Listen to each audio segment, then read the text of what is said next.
Hello friends, super magic રસોઈમાં મિત્રો હું આપનું સ્વાગત કરું છું। આજે હું એકદમ સહેલી રીતે અને બિગનર્સ પણ બનાવી શકે ને એવી એકદમ અલગ જ રીતે આપણે ખાંડવીની રેસીપી તમારી સાથે શેર કરું છું।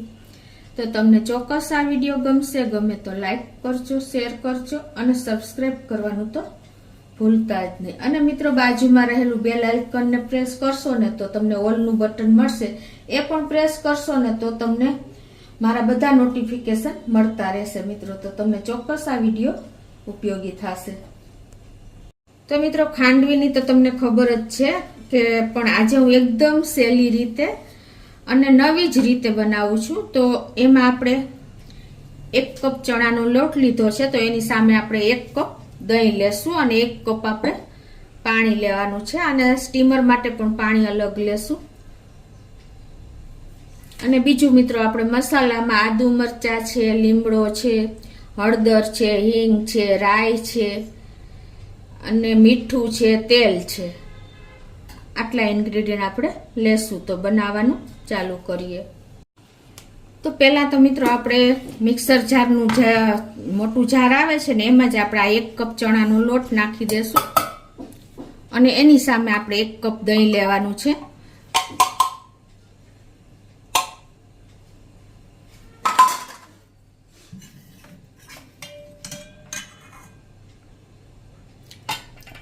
અને 1 કપ આપણે પાણી લઈ લેશું।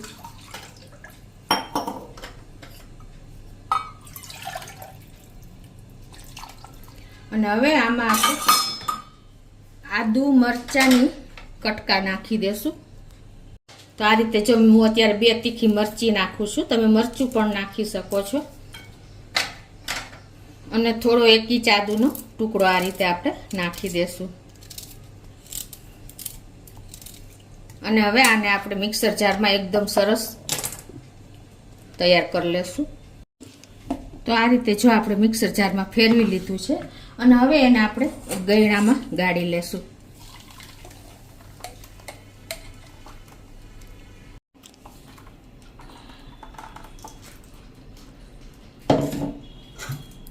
આ રીતે જો આપણે ગાળી લીધું છે એટલે કાંઈ પણ જો મરચાના કટકા કે રહી ગયું હોય તો સહેજ નીકળી જાય। હવે એમાં આપણે ટેસ્ટ એકોર્ડિંગ અડધી ટીસ્પૂન જેવું મીઠું નાખી દેશું અને અડધી ટીસ્પૂન જેવી આપણે હળદર નાખી દેશું અને એને આપણે સરસ આ રીતે મિક્સ કરી લેશું। અને 1/4 ટીસ્પૂન જેવી આપણે હિંગ પણ નાખી દેશું। હવે આ બધું એકદમ સરસ આપણે લિક્વિડ મિક્સ કરી લેશું। આ કન્સિસ્ટન્સી આપણે હોવી જોઈએ। તો આ રીતે આપણે જો મીઠું, હળદર અને હિંગ મિક્સ કરી દીધા છે। હવે પાછું આપણે આમાં 1 કપ જેવું પાણી નાખવાનું છે અને એને એકદમ સરસ આપણે મિક્સ કરી લેવાનું છે। હવે આપણે આ બાજુ ગેસ ઓન કરી અને એક મેં વાસણમાં પાણી આપણે ગરમ કરવા મૂકી દેશું, 1 થી 1.5 ગ્લાસ જેવું ફૂલ ફ્લેમ ઉપર।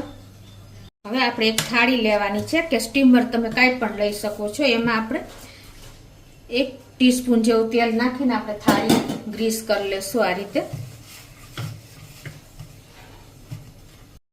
તો આ રીતે જો આપણે ગ્રીસ કર્યા પછી એમાં આપણે 2 ચમચા જેવું મિશ્રણ જે બનાવ્યું છે ને 2 નાખી દેશું।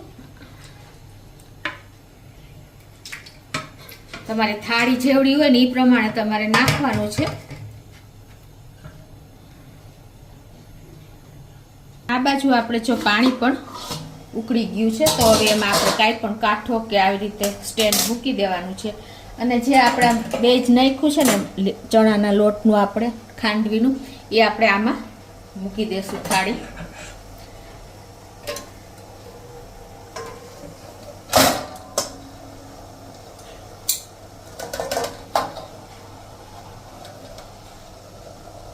અને હવે આને આપણે ઢાંકીને અને 10 મિનિટ ફૂલ ફ્લેમ ઉપર થવા દેશું। તો જો આપણે 10 મિનિટ થઈ ગઈ છે અને આપણી ખાંડવી પણ તૈયાર થઈ ગઈ છે। આપણે આ રીતે જોઈ લેવાનું। જો ચપ્પુ ક્લીન જ નીકળે છે સેજ. અને હવે આપણે ગેસ બંધ કરી દેશું અને આને આપણે બહાર કાઢી લેશું. અને હવે આને આપણે 5 મિનિટ ઠંડી થવા દેશું. એ જ રીતે જો હવે મેં બીજી પ્લેટ પણ તૈયાર કરી લીધી છે, તો એને પણ આપણે ગેસ ઓન કરીને અને પછી આ રીતે પાછી મૂકી દેશું.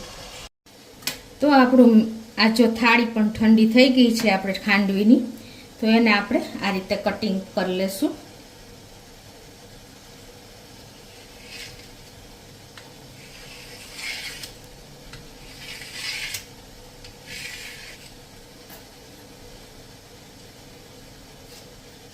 અને હવે તમને બતાવી પણ દઉં. જો મિત્રો એકદમ સરસ આપણી ખાંડવી તૈયાર થઈ છે. જુઓ છે ને મિત્રો. તો એને આપણે આ રીતે રોલ પણ વાળી દેશું.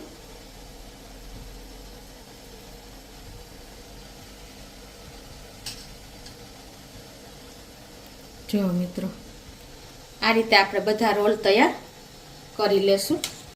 આ રીતે જો મિત્રો આપણે બધી ખાંડવી રેડી થઈ ગઈ છે, તો આપણે આ રીતે બધી ખાંડવીના રોલ તૈયાર કરી લેશું. એ જ રીતે જો આપણે બીજી પ્લેટ પણ કરી લીધી છે અને તમને બતાવી પણ દઉં. જો મિત્રો એકદમ ટ્રાન્સપરન્ટ અને એકદમ સોફ્ટ એવી આપણી ખાંડવી તૈયાર થઈ છે. તો આપણે એના પણ રોલ કરી લેશું. જો મિત્રો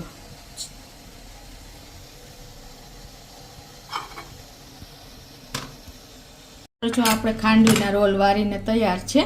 હવે એની ઉપર આપણે એક વઘાર રેડી દેશું. તો ગેસ ઓન કરીને 1 ટેબલ સ્પૂન જેવું આપણે એક પેનમાં તેલ મૂકી દેશું. અને આ તેલ આપણે ગરમ થવા દેશું. તો આપણું તેલ પણ ગરમ થઈ ગયું છે. તો હવે એમાં આપણે અડધી ટીસ્પૂન જેવી રાઈ નાખી દેશું.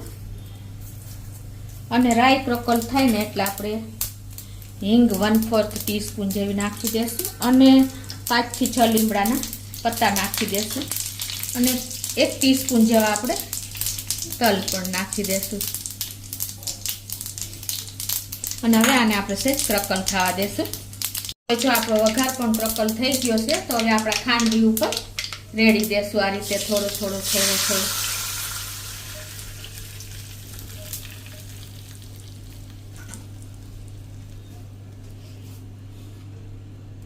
તો મિત્રો જો એકદમ આપણી ખાંડવી રેડી છે, એકદમ નવી જ રીતે અને સહેલી જ રીતે. બિગનર્સ બેનો પણ આ ખાંડવી દરરોજ બનાવી શકે ને, એટલી મેં તમને એકદમ ઇઝી મેથડ બતાવી છે. તો તમને ચોક્કસ મારો આ ખાંડવીનો વિડીયો ઉપયોગી થશે. તમને ગમે તો લાઈક કરજો, શેર કરજો અને સબસ્ક્રાઈબ કરવાનું તો ભૂલતા જ નહીં.